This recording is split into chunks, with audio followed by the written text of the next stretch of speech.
Hey, on se rejoint aujourd'hui pour une nouvelle vidéo de test avec aujourd'hui le Hotwave T7. Alors un smartphone au moment où je fais la vidéo qui n'est pas encore dispo à la vente, donc j'ai fait le déballage pour ceux qui veulent voir. Il n'y a pas de lien d'achat parce qu'en fait j'ai mis trop tôt la vidéo en ligne.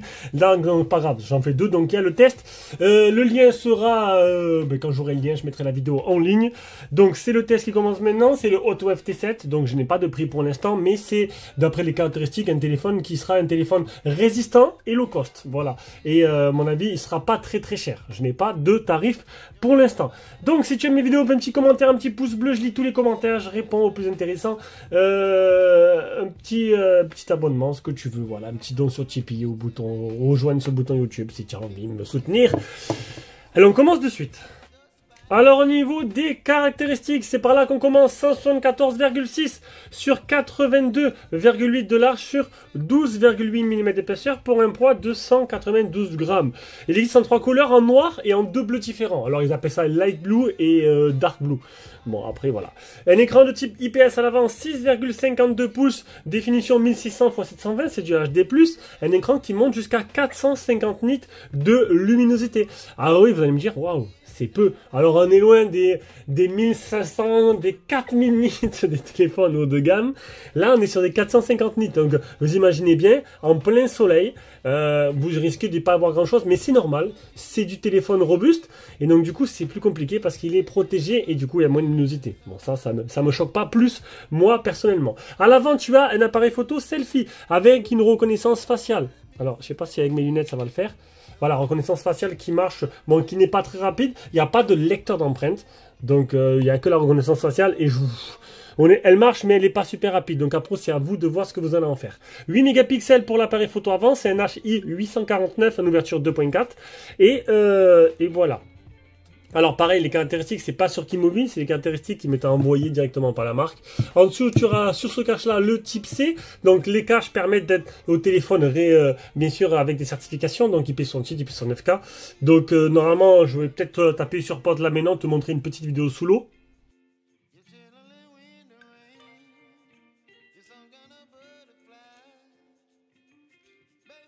Voilà, donc il a pris l'eau. Sur le côté gauche, on aura bouton volume plus moins. On n'a pas de bouton multifonction sur ce modèle-là, contrairement aux autres modèles Rugged Phone. Ici, tu auras le tiroir SIM protégé pareil. Donc ma puce à l'intérieur. Non, je l'ai enlevé hier. Enfin, je l'ai enlevé tout à l'heure, pour faire la vidéo. Donc c'est ou double nano SIM ou une nano SIM, une carte SD. Donc pas de master combo au-dessus, il n'y a rien du tout. Et sur le côté gauche, droit plutôt, on a le bouton Power. Voilà. À l'arrière, on a le logo de la marque, Hotwave. Et il a pris un peu de saleté d'ailleurs. Bon, c'est pas grave, c'est de la colle ou je sais pas ce que c'est. Écoutez. Et le téléphone est plutôt, bon, c'est plutôt joli. Voilà, j'ai mis la coque arrière. Alors, elle est biseautée sur les côtés. Ça fait que la prise en main est plutôt très bonne. Honnêtement, niveau prise en main, il n'y a rien à dire. La prise en main est très bonne. Voilà, j'ai passé un bon moment avec. 300 grammes. Bon, c'est lourd. Mais bon, après, j'ai l'habitude. En ce moment, j'ai beaucoup de Rugged Phone. L'objectif à l'arrière qui est énorme, hein, qui ressemble beaucoup à ce qui se fait actuellement. Sauf que là, bon, t'as pas la même qualité. Et t'as surtout qu'un appareil photo. Voilà, t'as un seul objectif. C'est un 21 mégapixels, un 1.8, un IMX 220. Le reste, c'est du fake. Voilà. C'est juste histoire de faire du design. Voilà, le tout animé par le Mediatek MT8788 avec un mal G72. On y 4 Go de RAM, 128 Go de mémoire interne. Possibilité de rajouter 4 Go, on verra tout à l'heure, de la ROM pour mettre sur la mémoire, sur la mémoire RAM. C'est bien ce que j'ai dit? Ouais, c'est ça. Mémoire virtuelle en plus, ça fait 8. Au niveau des bandes, pas de 5G, seulement la 4G, full 4G. Bon, donc du coup le tarif, je table sur 150 €, mais je ne sais pas vraiment pour l'instant. Il tourne sur Android 13 et il a une batterie de 6280. On passe à l'écran, un IPS de 10 pouces, 10 touches, pas c'est 10 pouces, 10 touches, IPS de 6,52 pouces, et c'est un 10 touches. Les couleurs sont plutôt jolies, il est très agréable à utiliser, et bon voilà, comme je vous l'ai dit, alors il y a pas de film là, mais je sais plus si c'est ce modèle là que j'ai galéré dans le déballage. Je crois que voilà, je l'ai enlevé dans le déballage, il y avait un film et je crois qu'il y a un verre trempé dedans. À force de multiplier les modèles, mais pour ceux qui ont vu le déballage, ils sauront. Voilà, moi je multiplie les modèles et du coup je m'y perds un peu. Bon, l'écran, mis à part qu'il n'a pas une luminosité de ouf, là je suis à fond, il marche plutôt très bien, j'ai envie de te dire. Sur la partie logicielle, on est sur une sorte de Google Stock. Alors pas vraiment officiel parce que du coup il n'y a pas le tiroir d'application, il y a tout qui est sur le menu comme à iOS. Et voilà, bon après c'est une petite surcouche légère, hein, ça y ressemble beaucoup, avec pas énormément d'options. Niveau, alors c'est pas un gros processeur, mais niveau optimisation c'est plutôt pas mal. Il n'y a pas trop de ralentissement, ça réagit bien et ça c'est déjà plutôt pas mal. Du coup, on passe aux captures d'écran. Donc, l'auto-tool n'est pas très élevé, 251 752. Le test de chauffe 42 degrés, 41 degrés. PC Max c'est 1930. Le Geekbench le premier, le deuxième Geekbench. Le Safety Net il est passé. Ah, j'ai oublié de faire... Ah si, non, voilà. Le safety net est passé. Le GPS test, c'est excellent. 1 mètre de marge, 16 satellites fixés sur 33. Il est certifié L3. Donc, certifié L3, ça veut dire qu'en gros, tu n'auras pas la HD sur Netflix. Mais bon, vu que l'écran, c'est un HD+, tu seras quand même en 150p. Hein. La boîte à outils, comme tous les rugged phones, langue d'angle de poche, mesurer la hauteur, loupe, alarme, rapporteur, boussole. L'extension de mémoire jusqu'à 4 Go. Les gestures, donc, il n'y a pas grand-chose. C'est double-clic pour fermer l'écran, pour éteindre l'écran. Et en plus, c'est en anglais. Et voilà, c'est pas traduit en français. Bon, après, bon, ça me dérange pas, mais ça va déranger certaines personnes. Et le 3 touches pour faire le 3 doigts pour faire le capture d'écran. Le Smart Assistant, donc le mode SOS, l'enregistrement d'écran, le mode main, la capture d'écran, navigation système, gesture au bouton. Les appels Wi-Fi, il y en a beaucoup qui me demandent. Et on arrive à l'autonomie. Alors, j'étais sûr d'avoir fait la capture d'écran hier soir. Donc, j'ai dû faire un peu différemment. À 23 h, il me restait 54%. 54% avec 13 heures. Donc 13 heures d'utilisation. 2h26 écran allumé, je me rappelle exactement. Et il me restait 54%. Donc c'est un téléphone qui te fera les 2 jours. Voilà. Là, c'est la capture que j'ai fait tout à l'heure. Mais du coup, elle n'est pas bonne. Alors, au niveau du jeu, parce qu'on pourra jouer, bien sûr, bon, pas des jeux énormes, hein, avec ce Mali J72. Sur Call of Duty, au niveau des graphismes, tu peux jouer en élevé, avec fréquence d'image moyen, si tu passes... Ah, bien. Donc, qualité des graphismes élevés, fréquence d'image par seconde élevée. Généralement, quand je mets la fréquence élevée, paf, on tombe sur des graphismes faibles. Donc, ce sera parfaitement jouable. Partie photo, donc... Un mode panoramique, un mode nuit. Bon, je vous spoil un peu, le mode nuit, il est là pour faire beau. Hein.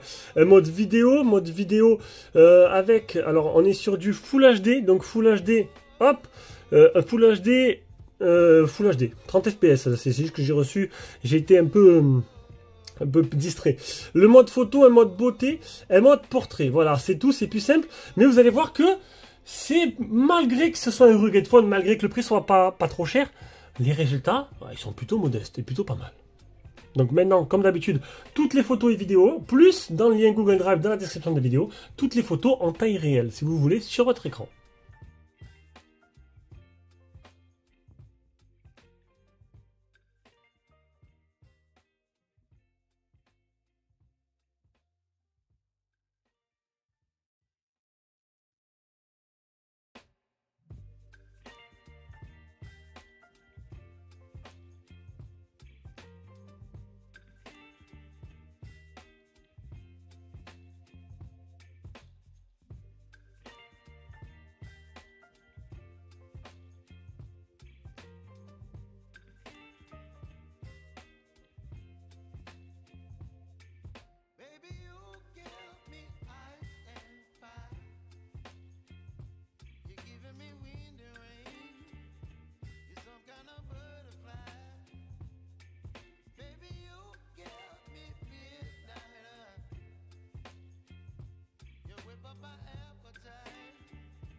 Allez, du coup, on se rejoint pour un petit bilan sur son Hotwave T7 sur la partie photo. Donc, le mode nuit inexistant, il est là, il est présent, il est dans les options de l'appareil photo, mais il n'y en a aucune différence. Franchement, voilà, il est juste là pour faire beau. Sinon, dans l'ensemble, c'est plutôt correct pour ce petit low cost au niveau du rugged phone. Franchement, rien à dire. Je trouve que les photos sont plutôt correctes. La mise au point est bonne. Dès qu'on faut jouer sur la profondeur après pour avoir une image nette, mais dès qu'on pointe le doigt sur un objet, ça se marche plutôt correctement. Vous avez pu voir un peu les effets de profondeur et le floutage. Même le détourage des objets est plutôt bon. Moi je trouve que franchement niveau photo il se débrouille plutôt bien. Allez, on arrive à la partie son, on va écouter un peu ce que ça donne, un seul haut-parleur.